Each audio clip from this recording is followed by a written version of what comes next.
Sir, my query is about Navamsa chart. मतलब okay. जैसे हम लोग लगन चार्ट देखते हैं, क्या उसी तरीके से ही हम लोग नवांशा को ही देखते हैं? मतलब या सिर्फ उसमें ये देखेंगे कि कौन सा प्लैनेट उच्च राशि में बैठा है या एक्सॉल्टेड है या डेबिटेटेड है, मतलब सिर्फ वहां से ये सब कुछ देखेंगे, या हम मतलब उसका स्टेप बाय स्टेप उसका भी कैसे हम लोग वो करते हैं? देखिए, नवांश चार्ट हो या कोई भी डिविजनल चार्ट हो, उसमें आप जिस प्रकार नेटल चार्ट की स्टडी करते हैं वैसे तो नहीं जाएंगे, लेकिन हाँ, प्लैनेट्स की स्ट्रेंथ वहां पर डिविजनल चार्ट में कैसी है, वहां पर नीच राशि में अगर चला गया प्लैनेट नवांश में, वीकनेस मानी जाएगी। एक्सॉल्टेशन में चला गया, वो उच्च का हो गया, यानी कि उसकी स्ट्रेंथ थोड़ी सी गेन हो जाएगी। वहां बैड प्लेसमेंट में तो नहीं है। नवांश के मेलिफिक के साथ उसके क्या रिलेशंस हैं, बस उस लेवल तक आप उसको स्टडी करेंगे। और जितना आप केस स्टडीज में जैसे आगे बढ़ रहे हैं, फंडामेंटल में एक्चुअली 35 केस स्टडीज हैं, दैट इज वाई हम डाउट क्लियरिंग सेशंस में ही इन चीजों को आगे और टेकअप करते हैं।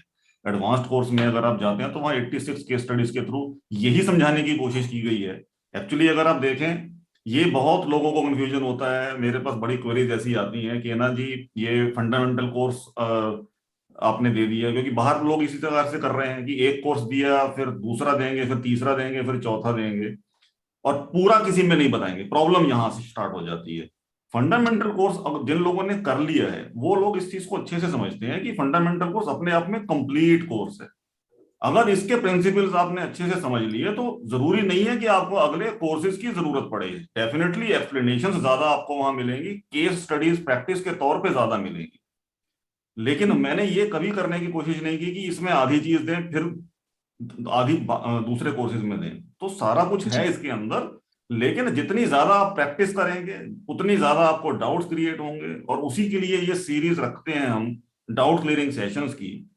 लेकिन अब आप देखिए, आज भी अगर मैं देखूं, मुझे मिला के हम आई थिंक 9 लोग होंगे, तो अगर कोई कोर्स कर नहीं रहा, डाउट क्रिएट होगा नहीं, डाउट नहीं क्रिएट होगा तो क्वेश्चंस कहाँ से आएंगे?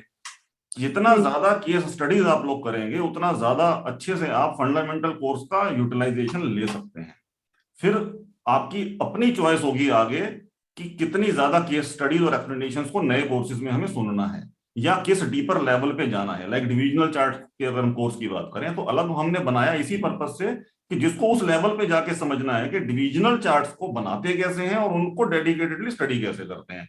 अब आपका क्वेश्चन इसी से रिलेटेड हुआ, तो नेटल चार्ट जिस प्रकार आप आइडेंटिफाई करते हो, एनालाइज करते हो, एग्जैक्टली वैसे नहीं करेंगे डिविजनल चार्ट में। नेटल प्लेनेट, जो आपका नेटल चार्ट का सिग्निफिकेटर प्लेनेट है, जी। उसकी क्या स्थिति है D9 में, उसकी क्या स्थिति है। फॉर एग्जांपल अगर हम एसेट्स की बात करें और फोर्थ हाउस प्राइमरीली स्टडी कर रहे हो, तो तुर्यामशा में क्या स्थिति है उस सिग्निफिकेटर प्लेनेट की।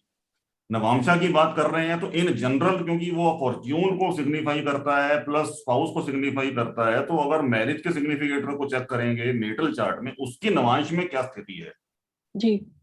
सिर्फ उस ओके। लेवल तक देखेंगे। उससे ज्यादा एग्जैक्टली सिर्फ कोई ये बोले कि नेटल चार्ट को कंप्लीटली छोड़ दो और D9 को स्टडी करके और केवल या किसी स्पेसिफिक डिविजनल चार्ट को स्टडी करके केवल और केवल उस एस्पेक्ट के बारे में बोल दिया जाए, वो गलत होगा।